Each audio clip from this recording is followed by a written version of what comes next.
Hi, everyone. Welcome. Welcome. Come on in. We're live. We're live. We're live. We're here for our first author talk, at least for Drag Story Hour Arizona. And we're here with Shambrekia Wise. And yes. Say hello to the people. Hi, everybody. Happy Friday. Hope you guys are staying safe out there. Wow, I forgot what day it was. Whoa. Okay, so But the weekend. hello, weekend. We're here with Shambrekia Wise, who is an author, entrepreneur, public health professional, Gates Millennium Scholar, mother, and lover of travel. She and her 6-year-old daughter, Sandy, have created the Sightseeing with Sandy project. I like to call it the series. Yes. It is a children's book series that provides young kids the opportunity to travel the world without parents experiencing the financial burden or the COVID-19 health risk that comes with it as the numbers keep growing. The book series is designed to take kids across the world to learn about and appreciate other cultures and inspire children, especially Black kids and other children of color, to be their own heroes. Yes, I love that. And pilot their own journey and inspire their interest in world travel. The Sightseeing with Sandy website contains resources that supplement the book series, such as a blog for parents wanting to travel with their children. Oh, I need to get on that. Additional travel pictures for kids to see and fun recipes from around the world that families can prepare and eat. That is Shambrekia's bio from, what was his name? Matthew Balls, big up to him, host of the Maverick Show. Thank you for an awesome bio. That's a well-written bio. Does he want to write mine too? He's a really nice guy. I can ask him. That means asking a lot of questions. I don't know. Well, first, let's dive into. I believe you're going to give us a treat. You're going to read the book first for us. Yeah. And then we're gonna get into a little book talk. We are. So, you ready for me to start? Y'all ready to go? Yes. Awesome. Yeah. So this is Sightseeing with Sandy, Fun in the Bahamian Sun. And before I start, I have to thank Felicia and Michelle for having me. Thank you both. Really appreciate the opportunity. And I also would read the dedication. So definitely this book is dedicated to the people of the Bahamas, especially those impacted by Hurricane Dorian. To Tanya and Blake, thank you from the bottom of my heart. May your kindness be rewarded many times over for the rest of your life. Catherine and Amy, I pray the world will know and appreciate your incredible talents as I have. I am so thankful to have found you both. That's my illustrator and my editor. And of course, to the love of my life, Zendaya. Continue to fly fearlessly for everything you want in life. I love you. That's so awesome. Thank you. Just one more feather and your costume is complete. Sandy squealed with excitement as she glued the last feather onto Zuma's headband. Zuma was Sandy's favorite stuffed animal, a cheetah who traveled everywhere Sandy went. On this trip, Sandy, her mom, and Zuma were visiting Nana, who lived in Nassau, the beautiful capital city of the Bahamas. Nassau was located on the island of New Providence, one of over 700 islands in the Bahamas. Today was the annual Junior Junkanoo Carnival, so they needed to look their very best. That's Sandy and that's Zuma getting good and ready, as I'm sure we all like to look our best. Nana, I'm ready to get dressed, called Sandy. I've double stitched every part of your costume. That way the decorations will stay in place, said Nana as she helped Sandy put on her outfit. You know, Junkanoo is one of my favorite traditions. It's so beautiful. I can't wait to show Mommy, exclaimed Sandy, admiring her dark blue turquoise feathers on her dress. Thank you. Sandy stood in front of the mirror, grinning ear to ear as Nana pinned her headband to her beautiful curly bun. Her headpiece was in the shape of a three-leaf clover and decorated with turquoise jewels and feathers that matched the beautiful hues of the Caribbean Sea. Sandy was in love with her look and couldn't wait to celebrate with the new friends that she hoped to make at the carnival. Sandy, are you ready? Asked Sandy's mom. That's a real thing. Almost, mommy, but Zuma needs his costume on too, replied Sandy. Nana carefully helped Sandy get Zuma's t-shirt on without damaging his perfect headband. Before leaving, Sandy kissed her puppy dog Chai goodbye and grabbed her backpack, which her mom had packed with swim gear and snacks. Their hotel was only a mile away from Bay Street, which is where the celebration was held, but it was still a little too far and too warm to walk. Nana, are we going to hail a jitney? No, we're not. I'm driving. Hop in. On the way, Sandy saw Cuban Amazon parrots flying above them in small groups. Mommy, maybe they're going to Junkanoo too. When they arrived, Sandy was so excited that she grabbed Zuma by the leg and leaped out the car. Oh, wow. Safety first, kids. Very much so. She was oblivious.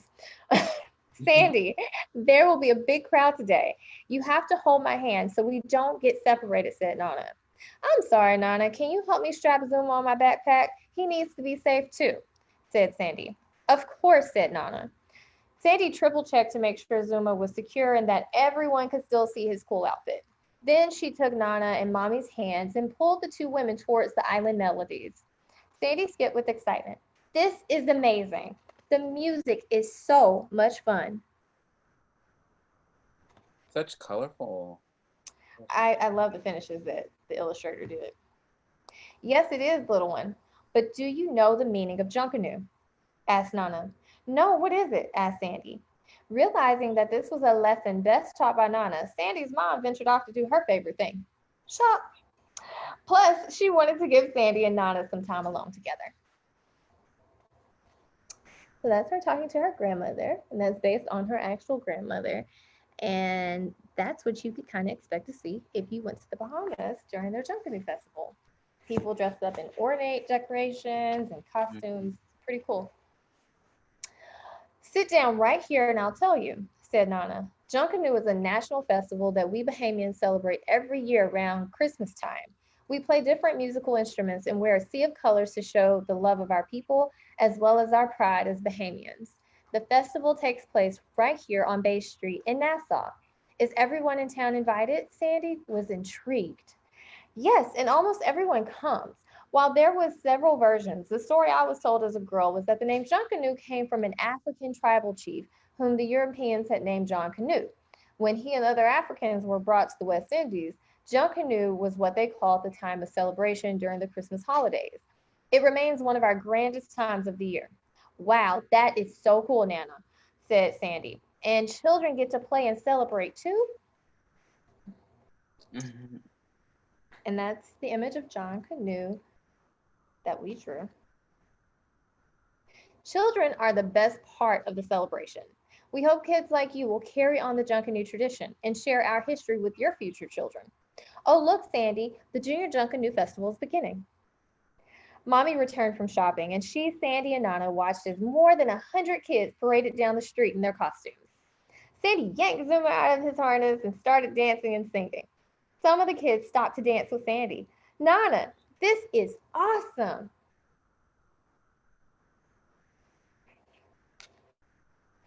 After the Junior Junkanoo Festival ended, Sandy, her mom, and Nana went to the beach and were joined by a couple of the kids from the parade. They snorkeled, collected seashells, and flew a kite. Sandy even found an oyster shell with a small pink pearl inside. During dinner, Sandy drew pictures of all the day's most memorable moments in her journal.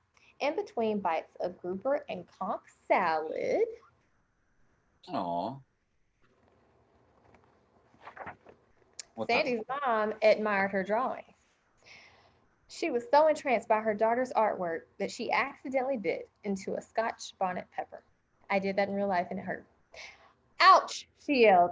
That's not what I really said, but this is a PG book. Luckily, after several glasses of milk, her mouth didn't burn as much. Several. Nana dropped Sandy and her mom off at their hotel after dinner. It was time to say goodbye. I'll miss you, Nana, but I'll be back soon, said Sandy. I'll miss you too, but I'll be there sooner. I love you. Sandy and her mom gave Nana one last hug before going back to their room. There you go. I miss hugs. I know, me too. I said that the other day. After getting cleaned up, Sandy's mom tucked her into bed, pulled back the drapes, and opened the sliding door to their balcony. It was their last night in the Bahamas. What better sound to fall asleep to than the sound of the ocean? Cooled by the salty breeze, Sandy held Zuma tightly as she drifted to sleep, dreaming up her next big adventure. The end. And of course, if you buy the book, you will have a glossary of some of the terms we use. And I only use credible sources, so Merriam-Webster, Encyclopedia Britannica, or the .govs for the official country websites. I also included a map and a fun Bahamian fruit salad recipe.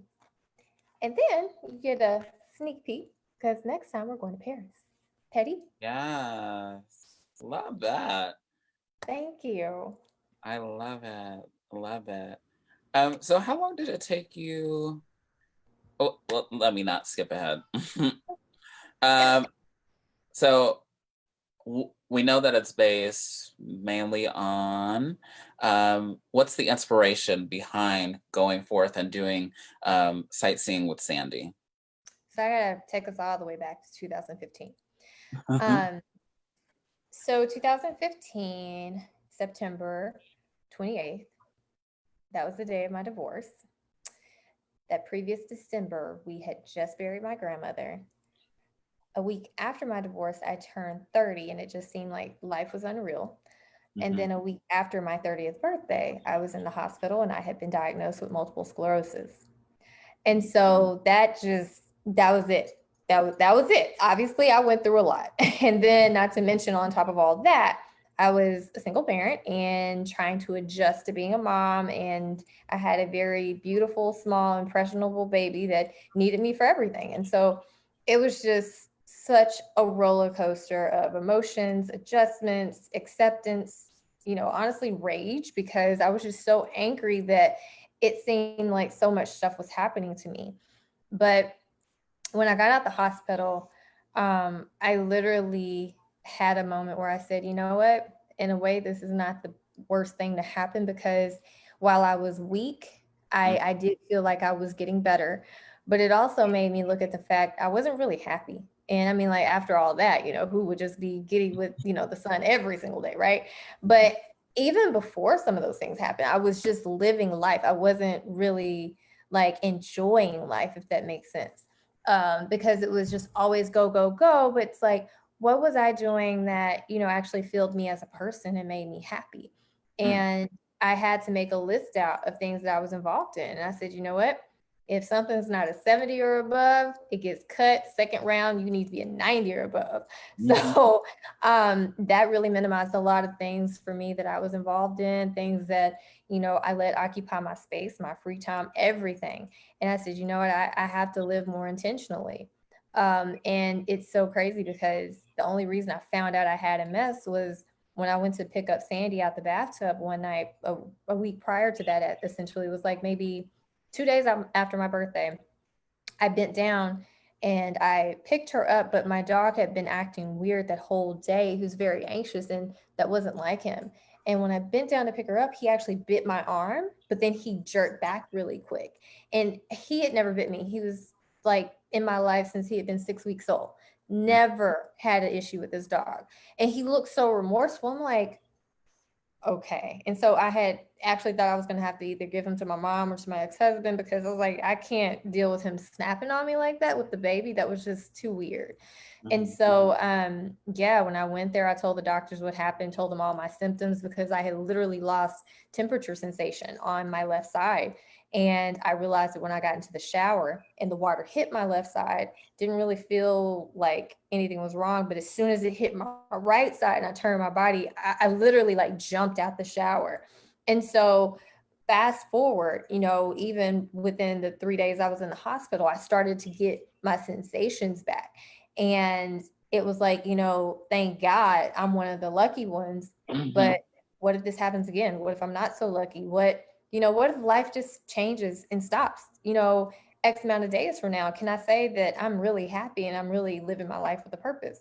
And so when I was going through the healing process, I started rehab.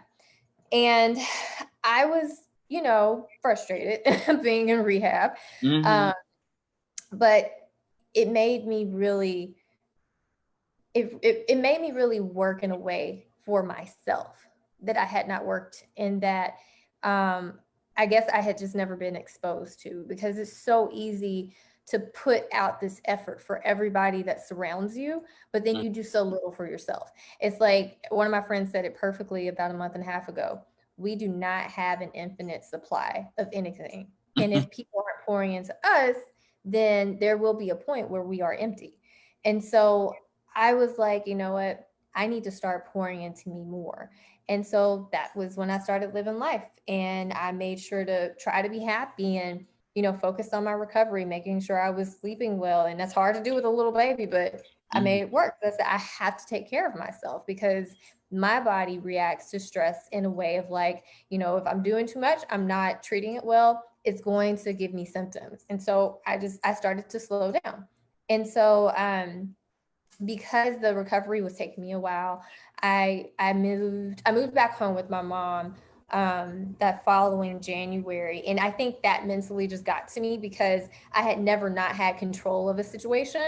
I had never been in a situation to where I had to do something I really didn't want to do. And it's nothing wrong. Like, I love going home. I love seeing my family, but I didn't want to do that. It wasn't on my terms, if that makes sense. And Mm-hmm. so I ended up having another relapse. My meds were okay, but they weren't what I needed them to be. My body reacted to them a certain way. And so I had to stop taking them. And before I could start a new treatment, it was like a relapse happened in no time. And I ended up going to the hospital, and I was actually paralyzed on my left side. And that time I was truly angry. And so that was a whole different ball game. I was like, this is not fair. This is worse. It's not supposed to be like this. And yeah, it was a lot. But I was in the hospital for an entire week. And the day I left, I told my mom, I said, I have to go to the hospital. I said, I'm feeling something and it doesn't feel right. And if this is what I think it is, I got to go. And it was so crazy, because I kissed my baby goodbye. And I didn't realize how that round trip from my house to the hospital and then back home would honestly change my life forever. And when I kissed her goodbye and barely drove myself to the hospital, it was like, I don't I don't want to be here, but I have to. And at the time where I was in Texarkana, it was 2.5 hours away from Dallas. And that's where I needed to go to receive treatment. So my mom was so worried, but I'm like, you can't come out there with the baby. Like, you got to be here to take care of the baby. I will be fine. Like, I will make sure I make it. And I just prayed, that I did. And I did. And as soon as I got there, they saw what was wrong, and they immediately admitted me, because I went to the same hospital I had gone to. And I never will forget, that was the night of the opening ceremony for the Olympics, and that was in 2016. And it was so crazy, because as I laid there and literally felt my abilities just diminish on my left side, like literally just felt myself feeling so heavy and powerless. You see these athletes on the screen that have the ability to do everything, and it's just the irony of it all. It just brought me to tears. So yeah, I was in the hospital this time. Instead of 3 days, 7 days. I was on antibiotics, pretty much, not antibiotics, sorry, steroids every day. And steroids they just do so much to certain people, and I'm one of those people. So I was in pain from everything. Like, if you touched me, it just felt like it was on fire. So I was just mad. But I said, I can't be immobile. Like, I have to move. And so I didn't realize they had me on a bed alarm. Um, so when I got out the bed to try and move, my nurse, who I bless her heart, I was a horrible patient. I had given her such a hard time, and she said, "Excuse me, why are you out your room?" I said, "I'm just trying to exercise." And I think she saw in my face just how defeated I was and how frustrated and sad and everything I was. And Mhm. she just looked at her watch. She said, "Well, I have a few minutes. I'll stay with you." And that really touched my heart. And I just said, you know what? That was what I needed at that moment. So I started doing releves, and that's basically when you go up on one leg and you touch your the back of your other leg with your toes. I was in ballet. And she said, "Were you a ballerina?" I said, "Yeah, I took dance for 10 years." And she said, "Normally, when you have issues like this, your body remembers certain things. So even if your muscles can't do something, your body will remember those motions." She said, "So keep that up." And that's exactly what I did. And I left the hospital later that week. And when I did get home, saw my baby for the first time in, a week. And she just wanted me to pick her up and dance with her, and I couldn't. And that was the most heartbreaking moment for me in my life. I asked my mom to just watch her for a second. I said, "I gotta go to the bathroom. I'll be right back though." And I just went in the bathroom, sat on the floor, and cried because did not understand why God would allow something like that to happen to me. I'm like, the one thing that just meant so much to me at that point in my life, especially, was just being able to be a good mom. And I couldn't even pick her up. And so that was that was heartbreaking. That I think that was my lowest point, actually, because that's just something that I take pride in, is being a good mom. And even though it wasn't anything that I had done, you still just don't get out of that mindset. As a parent, you're supposed to be able to do certain things. You're supposed to be your kid's hero. And so that night I cried, but then the next morning when I woke up and I looked at it, I said, "You know what? I'm gonna fight." I was Mhm. like, and if this is how it's going to be like this. And I'm going to make sure that I'm equipped and I'm capable of doing any and everything I need to do to get through this, because I'm going to be okay. Like, this does not get to define me. So that And was so your moment of change, and that was right. my moment of change. That was my moment of change. And they gave me a sling to wear, and I was like, "Nope, not doing it." I was like, I said, "Can't do that." So during rehab, I started doing dance with my little girl again, because she was in dance class. And again, it was good for my mind. It was good for my body, because I knew what to do, even if my body wasn't necessarily strong enough to do it. I still practice, and I would do dances with her, and I would do moves with her. And so fast forward, after that August, that July, I should have had this with me. Count of three. Give me 2 seconds. She disappeared. She ran I away. did here, and oh, here it is. This is my fault because I should have had it with me. But that following summer, Lisa Zach took the most beautiful pictures of us. And after I was done with rehab, I was not only back to my old self, I was better. I was stronger on my left side, which was not my dominant side. And I was able to take this picture. Aww. And That's it so just meant so much to me, because I was able to do something with her and share something that she loved, to basically bring me back to me, and actually bring me to a better me, if you will. Aww. So, in that point of living intentionally, I started doing things that I wanted to do and made me happy. And writing was one of those. So, I did my first romantic comedy novel. It was called Last Stop DuPont Circle. And that was basically written during that healing process. And so someone was like, "Did you tell all in there?" I said, "No." I said, "Because one day she's going to read that book. And I don't want her saying, well, dang, mama, that was harsh. But there are truths in there that I think make us all self examine." And that was honestly a time of self reflection for me. But then I had been saying I wanted to do this children's novel or series. And then I also wanted to travel with her. I wanted to do all these things with her so she could look and say, "My mommy was fun. Like, we had fun." Mhm. And she showed me the world. And I think that's important. I think it's important that we give that gift to our children. And Yeah. so the first big trip I get to, take was a business trip out to LA. And I was like, "Come on, Sandy." At first I wanted to go by myself and party. But I said, "Come through, Sandy. It's cool."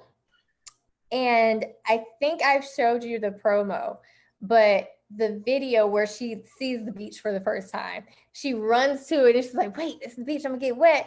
Or, like, "Let me turn around. It's the water." But no, I've never been to the beach and I've never been in the ocean. I'm going to touch it. Like, you just see that excitement on her. And I was like, that's a whole different child. And it was beautiful. And Mm. so on our way basically to California and back, she notices there are no Black people on the plane.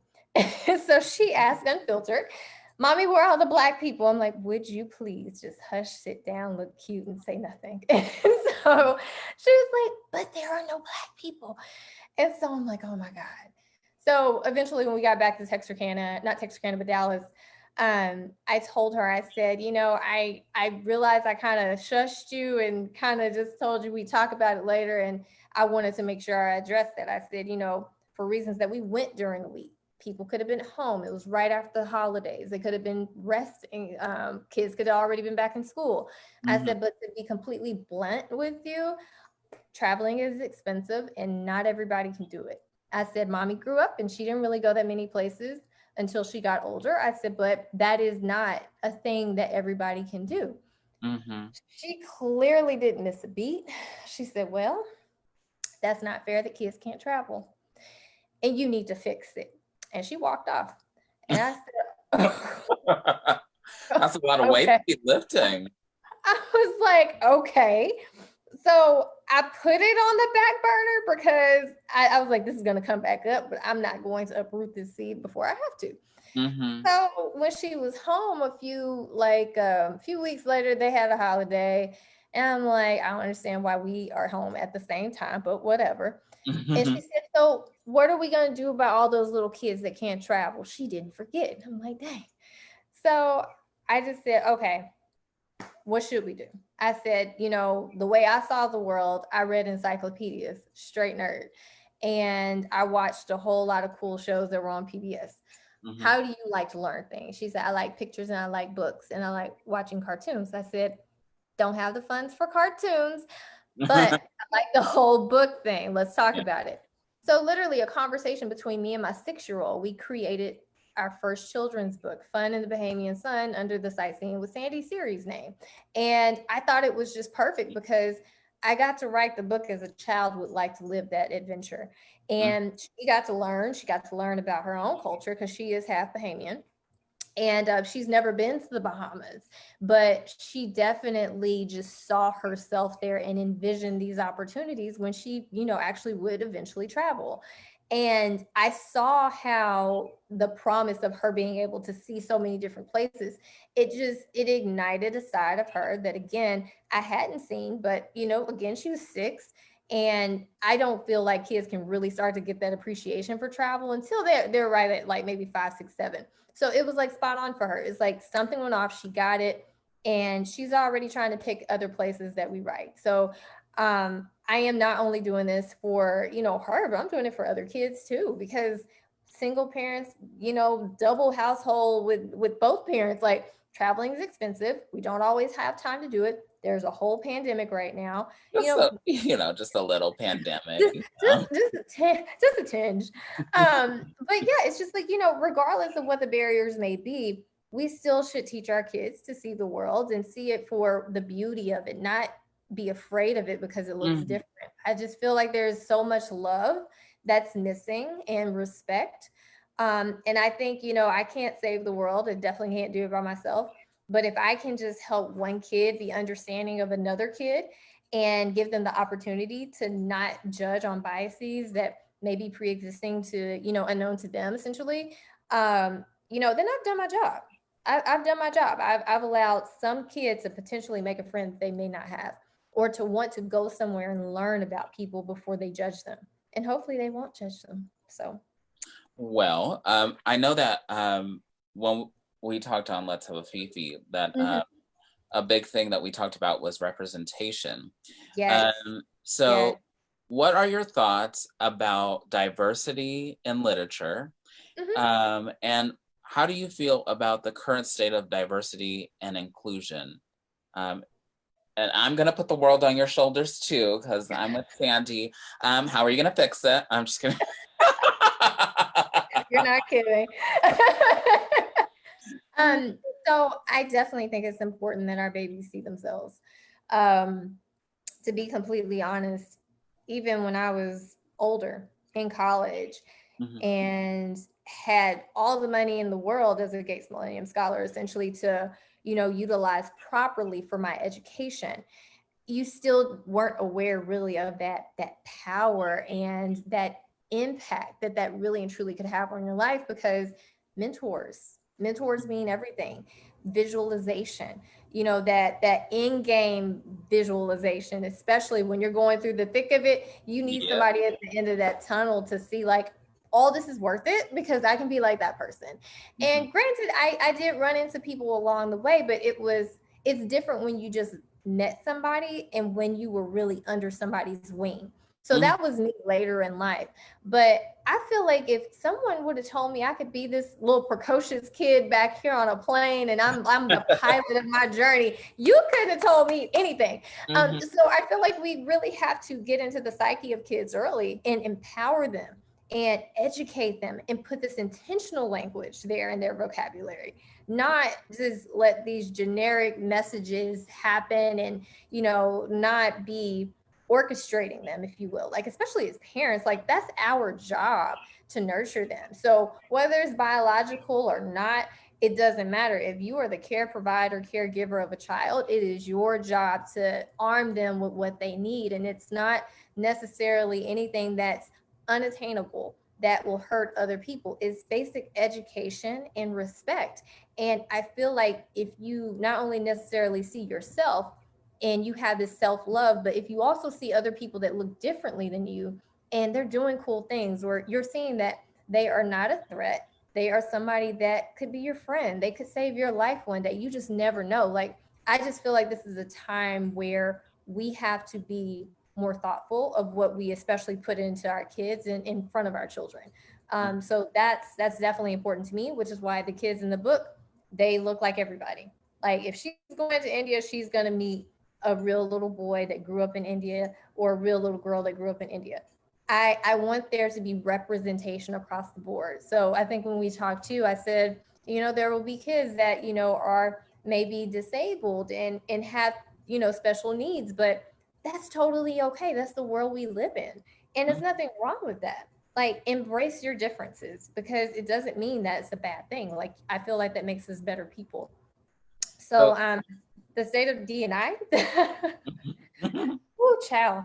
Um, I think with everything that has happened these past few weeks, especially, I think companies that may have been okay with just checking a box and weren't being called out, I don't think they can do that anymore. I really think people in companies that are saying that, we care about diversity, but they're literally doing everything kind of like, check a box here, there, and there. We're done for the year. I really think that's changing. So I try to see the good in everything. It was just very heartbreaking when George Floyd was murdered. And I was messed up for about a week, just emotionally, it just broke my heart. And I still haven't seen the video. Not going to look at the video. Can't do that. But it still doesn't change the fact what happened to him. It was very, very heartbreaking. And I just pray that, it's not in vain. I pray, like, the changes that we're seeing now, I pray that they continue to go in that direction of being changes for the better. And I pray that helps us end systemic racism, you know, long before it probably would have organically. So So my, we talked about changes that are happening in our day to day. Do you think that's Mhm. going to be reflective in our literature? Do you think that our children are going to um, see characters like Sandy more on a regular basis, or Yeah. do you think it's going to take some time? Yeah, I do. One of my favorite bookstores that I've gone to, and I have to say that because I've not gone to every bookstore, but one of my favorite ones is Marcus Books out in Oakland, California. They have an incredible children's section, and I just fell in love with it. And they really try and promote Black authors and everything like that. And there was also this club that I was able to have a feature on their page about a few months, maybe 2 months ago now. I think it's called Black Authors and Black Children's Authors or Black Creators. And it was just amazing. They're based out of Memphis, Tennessee. And there are so many talented artists and illustrators and creators in that group. And I'm just like, I didn't know this existed. And Mm-hmm. so I feel like if we continue to find that out, and not only find it out, but promote each other and build each other, like I think it's coming to the forefront more so now. I feel like it's been there for a while, obviously not when you and I were growing up, Mm-mm. but I definitely think some of these have been in, on the scene for a minute. But because of the times that we're living in now, I think more of that is coming to the forefront. So I hope it continues to flourish. I hope we get more people that see that, there are XYZ that's missing and we need to do something about that. Absolutely. Um, there was one other question I wanted to ask. What are your thoughts on improvements on, as you called it, DNI? Remember, I I'm putting this on you. It's fine. Sandy's at least, you're nicer. Sandy's not nice at all. So I appreciate you at least being kind. Um, no, I think even just seeing what I see on LinkedIn, we got some great people sitting at some of the, head tables in some of the top Fortune 500, 100 companies. And I think as long as we continue to support them, support the visions that they have, or that, they see that need to change, and we really and truly embrace people's ideologies, like right now, go here in Dallas for me that I'm seeing that's really being intentional is Mark Cuban. Like he is really putting it out there what he sees as a problem, how he's trying to make a change. I love the fact that he just sat out with people here in Dallas and talked about, what racism is. And he had, some of the members of the Mavs there just talking to the community. I think people like him doing things like that, Mm-hmm. that says something, because honestly, he's one of those that he doesn't really have to. Nobody has to. But the fact that we have people that see that they truly need to be a part of the change and not just say nothing, not just step back, um, that gives me hope. So, do I think it's going to change overnight? Nope, I don't. But I think we have great people in the right positions. And we're not just saying, well, we'll make room for you at the table. No, a lot of us are bringing our own tables and we're inviting you to them because we've been knowing it was a problem. Either y'all didn't, either y'all didn't, or you just chose to ignore it. So now we're doing things about it. But yeah, I hope that that momentum continues. Absolutely. Keep your foot on the gas, folks. Keep your foot on the gas. What is your favorite children's book? You can't say your own. Don't. I'm not gonna say my own. Jeez. God, my pet chicken. It's this book, and it's over here. My child is. Oh, I gotta get it too. So I'm sorry. I'm like the worst guest in the world. I didn't know you were gonna ask me that. Catch me all off guard. This I love this book, and it warms my heart because my little girl picked it, and she's like, "Mommy, this is now my favorite book." I'm like, "Yes." But I love it. It talks about this beautiful little girl that's growing up in Africa, and you just basically get to see what a day in her life is like. And she has a pet chicken, and I had one too when I was growing up. They're awesome. You had a pet chicken? I did have a pet chicken. Mm-hmm. I told you I was a country girl, Louisville, Arkansas. What was the name of the book? One more time. Oh, okay. So it's My Painted House, My Friendly Chicken, and Me, by the late but extremely beloved Maya Angelou. I forgot about that book. Yeah, I love it. I didn't forget. It just kind of sat in the back of my mind. Yeah, I mean, I have so many books that my mom bought me when I was little that now my kid is turning the pages in. It's pretty cool. Oh, that's awesome. So do you have many books like that you have passed down, which is kind of like your legacy? Is that another way that parents can, I almost want to say revolutionize their children and say like, look, here are some books that I think you'll enjoy, and then, pass them on to them. Yeah, I actually asked my mom if she still had my encyclopedias, and she does. So I told Sandy, I said, "You get a whole set." Oh my gosh, I think my parents still have mine. I mean, isn't it something cool about having your own encyclopedia set, though? I mean, it's just for me, like it was the perfect balance of words and pictures because I was at that age where it's like I didn't need anything heavily illustrated because I was 12 or 13, but still, I like pictures, I like visuals, and like I told you earlier, that's how I saw the world. And if you're young right now, before there was a thing called Google, there was, you could spend like an hour trying to get online. It's not as easy as it is now. And you could type it into the search engine, but it would take like long time. Or your parents would have bought you, like, because they always had it on TV, the Yep. Encyclopedia Britannica, and it Mhm. came, like, sometimes it was red and sometimes it was blue. I'm a I blue. had the red set because my parents bought uh, the Encyclopedia Britannica when it came out my birth year. So I have the 1984 Olympics. Like, there's like the extra stuff that came with it. Mm-hmm. I always looked in the encyclopedia because my parents were like, "Oh, you don't know what that is? Either look it up in the dictionary or look it up in the encyclopedia." Now I tell my kids, Google it. Yes. So Yeah. Yeah. amazing how Yep. things have changed. Yeah, I actually still have my first dictionary. It literally is called My First Dictionary. And Oh, I wow. gave it to Sandy, and she's like, "Oh my gosh, it has so many pictures in it." I said, "And guess what? It has words in there." I said, "I don't want to see anything else misspelled."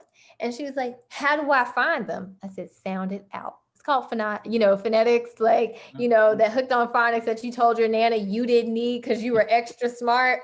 Put it to good work. So she was like, "I'm not supposed to read all this." Yeah. Try that with somebody else. You're welcome. But I will never do what was done to me. One summer I had to write the whole dictionary. I That didn't have to write the whole which was dictionary. better than the other choice, which was writing the whole Bible, which I think I made the right choice. I could be wrong, but I think I made the right choice. Both. I And would have had hand cramps for days. Um, he did something to the doc the other day, and I said, "I will make you write the whole dictionary." She said, "I'll just go stay with Nana." That's what she told me. She said, "I'll just go stay with Nana." well, all I can say is my handwriting is very good because I practiced with that dictionary writing. Let's see. One other question. Do you have anything else you want to tell anybody or shout out anybody, or anything pertinent about the book that we should know about? I will say shout out to Paul Brunson for bringing people like you in my life because that's how Felicia and I met was during Paul Brunson's lunch hour, pretty much Better with Paul Mhm. sessions. And so I was able to get in his hot seat and have audience buy-in on just trying to make this book better than what it was for so many people. And Felicia was one of the people that just reached out and poured into me. So I'm just happy I got to meet you. So shout out to Paul for just Oh bringing yes. the world Oh, together. You can definitely get the book on Amazon. We're actually going to launch a Kickstarter next month to help us fund additional things that we're trying to do for the series as well as the overall platform. It's been so much fun. It's been so much fun, and I really want to do special things with this book and really give other kids the opportunity to see themselves. So, please follow us on Instagram. Follow us on you can even reach out to me on LinkedIn if you have any questions, but definitely our IG is pretty active. I keep updates on there. This past week has been bananas, but I will be uploading some information this weekend. And yeah, parents, if you just need to get away from the kid for 5 minutes, we have a few readings on there from Biscuit, and then we have our book that we read. And I put a video on there from the Perot. They talked about frogs, and it's about maybe 10-15 minutes long. So just random stuff on there to keep your kids happy and entertained and engaged. But that's just my way of helping parents have a minute or two by themselves because well, everybody needs that. as we're on quarantine, we need that little getaway time. Yes, we Um, do. Me too. If you're not a parent, you don't understand yet, but there is a need for getaway time. As I have the dog laying on my feet right now. No separation, none. Wow. So I can't believe that. Oh, okay. Can we? Oh, yes. I'm getting notes. Getting little notes here. I see So Michelle. She's keeping us in line. Shout out to Michelle. you let us know anything else. Well, when I read your book back a couple months ago, has it been a couple months already? It was May. It was only a month and like 2-ish weeks. It's like May Oh 13th, my I gosh. think. Oh Right? my God, we're about to go into July. Oh my goodness. Time flies. Anyhow, so when I read the book,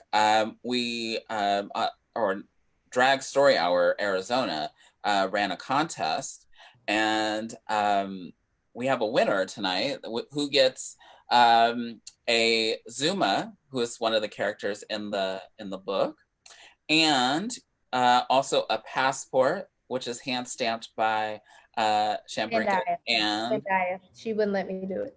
oh, she wouldn't let you do it? Okay. I've been told my place several times. Inspirational messaging. So do they get a copy of the book too? No, they just get the Zuma and they get the passport. But we are doing some special pricing for autograph copies of the book on the Kickstarter. So just tell them to. Oh, she gets a copy of the book. Michelle said that she's going to give her a copy of the book. Oh, perfect. Thanks, Michelle. That's awesome. So our contest winner is Shannon Black of Free Mom Hugs, Arizona. Yay! Yeah.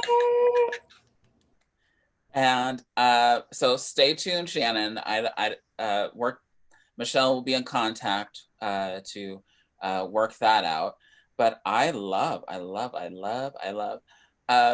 So to wrap things up, I loved the first time I heard your story. I loved having you on Let's Have a Fefe. I loved reading your book. Thank you. And I love to see how you have grown in the matter of weeks, if not months. And I hope that it continues to grow. If you're on our Facebook Live, I believe that it's a pinned comment that where you can get it on Amazon. But you can find Sightseeing with Sandy on Instagram. I followed them. Mm-hmm. Thank you. I knew we try to be pretty active. Am I pretty decent on the activity? Yeah. Okay, cool. And on there too is the reading of the book too with Sandy there, which not that you did not do a good job, but that's a whole different one right there. If you want to see it with her,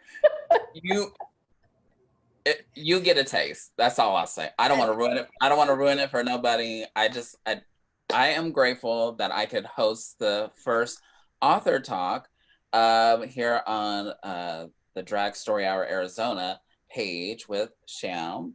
And thank you, Michelle, for letting me do that. Any last minute little reminders? Representation matters. Of course, representation matters. It matters. Y'all just be safe out there. There's so much going on. Please make sure to self-care. It's very important that we do that during this time. So if you just need to put your phone down, just have a breather, go light a candle, whatever, especially parents. And we were joking about it, but it's true. Like parents need something to just kind of decompress and just step back. So for me, even when she's here and not with my ex-husband, I will just go take a run out in my neighborhood. And me and my dog, we just go, and I feel worlds better because it's minimal what we can do these days. But still just putting everything down, detaching, and just having those moments to myself, that really helps me. So Hopefully, we're gonna get through this. We will get through this, and we will continue to love and uplift each other. And like I said, my contribution to society is seeing my child kick my tail while I'm just trying to read a book. So Felicia said she wasn't going to give it away, but yeah, there's a smidget. There was a whole smidget to that, and I think that was the Facebook one that we ended up putting. Yeah, yeah, she got me that day. So this has been Author Talk, with Drag Story Hour Author Talk. I have been Felicia Minor, and thank you to our special guest, author Shambrekia Wise, for joining us.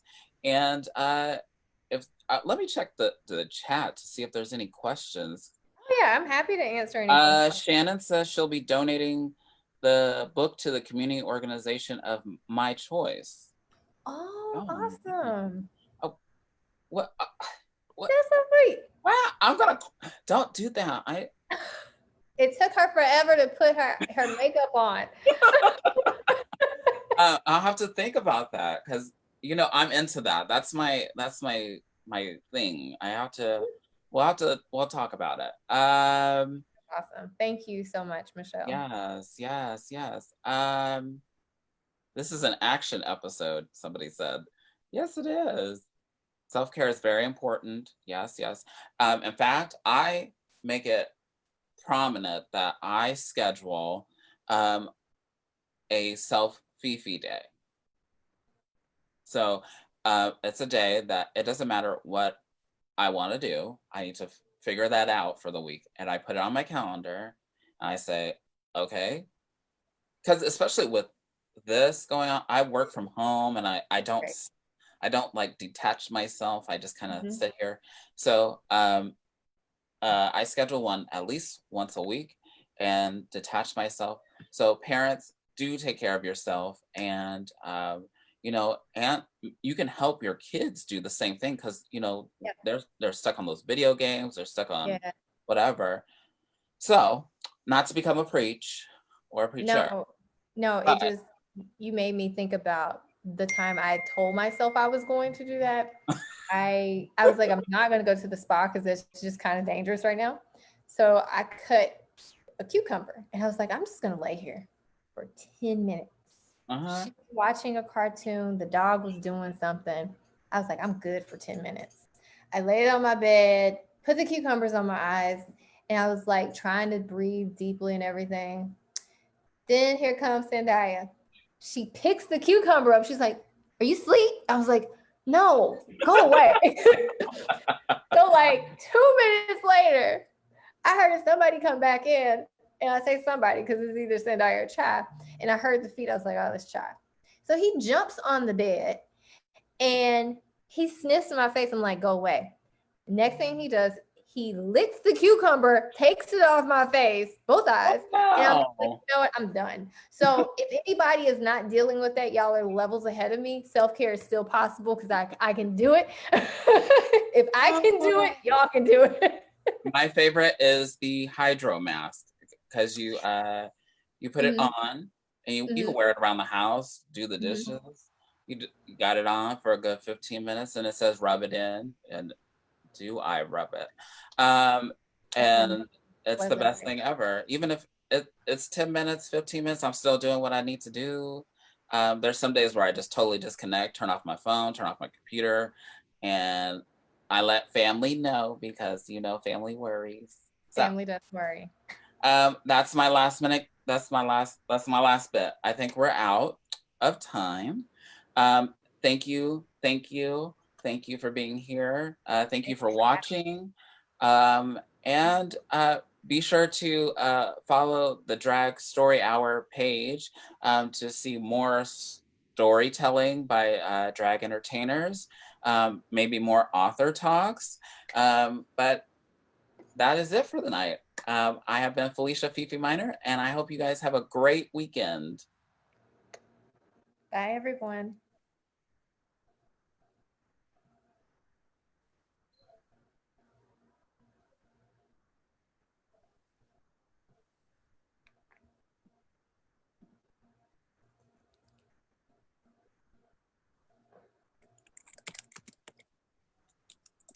think we're still on.